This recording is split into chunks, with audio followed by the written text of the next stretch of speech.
Today we are announcing federal charges against two men, Antonio Bonheur and Saul Alisme, for large-scale SNAP benefit trafficking. These men abused one of the government's most critical safety net programs for their own financial gain. These defendants exchanged SNAP benefits for cash, which they pocketed. Over the last 20 months, the Jesula variety store was redeeming between 3 and 6 times that amount monthly. Mache Mixe store redeemed over $120,000 in SNAP benefits in the last 6 months. These two stores are alleged to have illicitly trafficked nearly $7 million in SNAP benefits.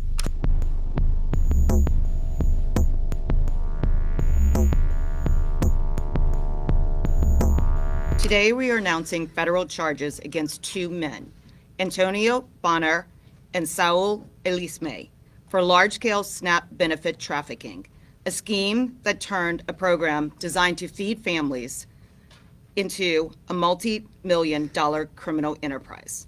SNAP benefits are also known as food stamps.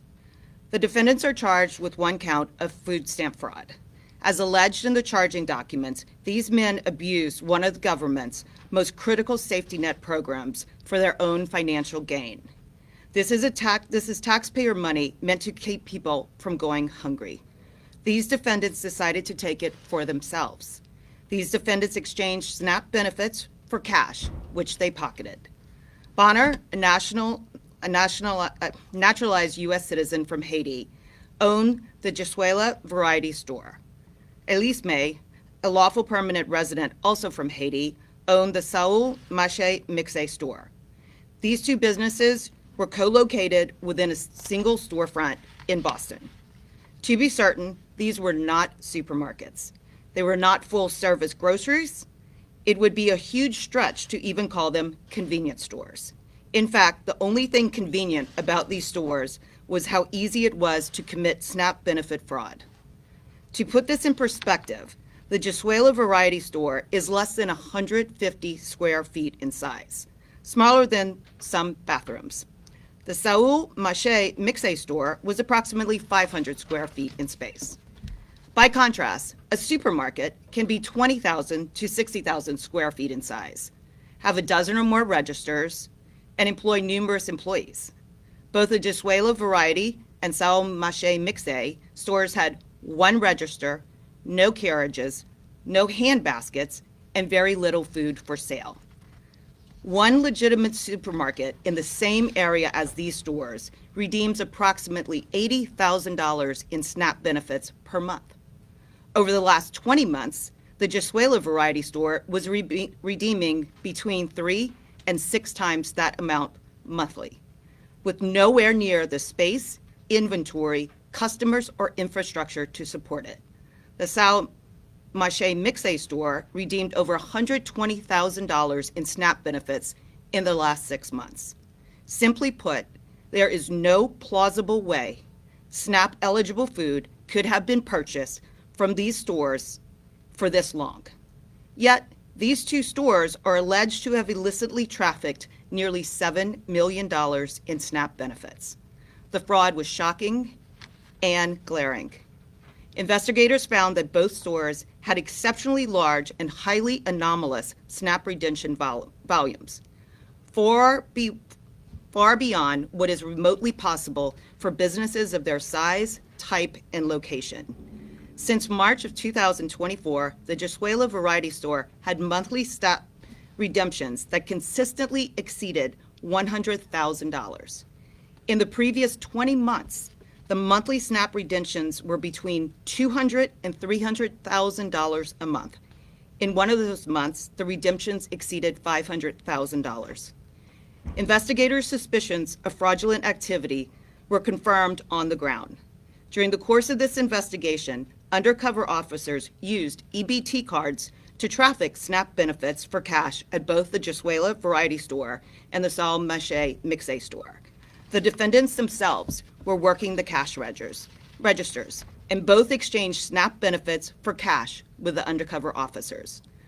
Observations made by the undercovers showed that it was just as easy for anyone with an EBT card to walk into either store and convert hundreds of dollars in SNAP benefits into cash, all tax-free. The defendants even sold liquor in exchange for SNAP benefits, an outright violation of federal law. And perhaps most disturbing, both stores sold donated food products known as Mache.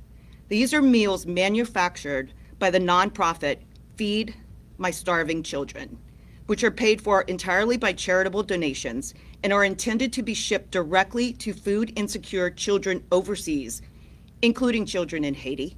These products are not for sale anywhere. Yet Bonheur and Alisme were selling them in their stores for nearly $10 a pack, profiting from food literally intended for starving children in disaster zones. The investigation also uncovered extensive financial manipulations. Because the stores had little legitimate inventory and almost no lawful income, the defendants relied almost entirely on USDA-funded SNAP redemptions. To conceal their fraud, they used numerous bank accounts to transfer the SNAP benefits around between the accounts they controlled to create the illusion of a legitimate business activity. They also funded certificates of deposits and hundreds of thousands of dollars in cash withdrawals to keep enough cash on hand to pay out their customers. What were missing from the financial records were the things you would expect in any real grocery store, such as charges for wholesale invoices or large purchases for food inventory. Instead, the accounts reflected round-trip transactions, cash movements, and internal transfers to launder the SNAP proceeds. This case exposes a serious breakdown in oversight. Bonheur's greed and fraud had no limits.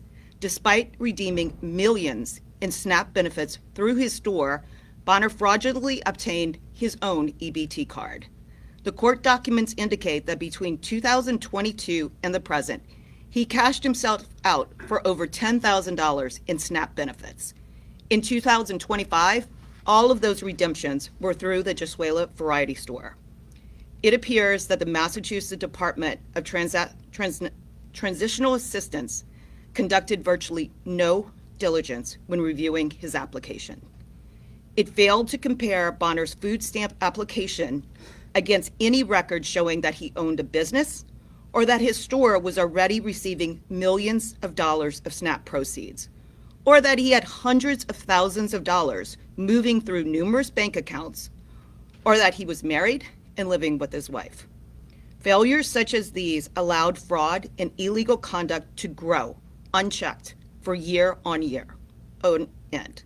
The court documents show that thousands of transactions have been taking place for years in large dollar amounts at stores that were not even large enough to store a fraction of the food necessary to justify these dollar amounts.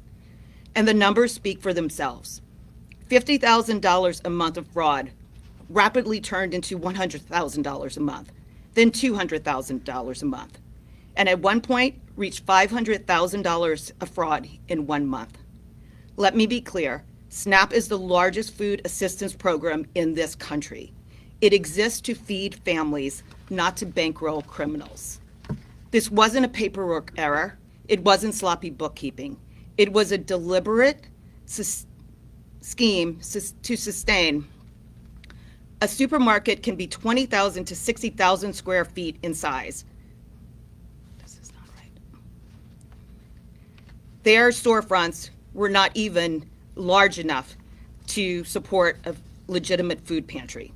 When someone turns the equivalent of that poorly stocked inventory into a cash exchange turnstile for federal benefits, they are stealing from every taxpayer and from every family that legitimately relies on this program.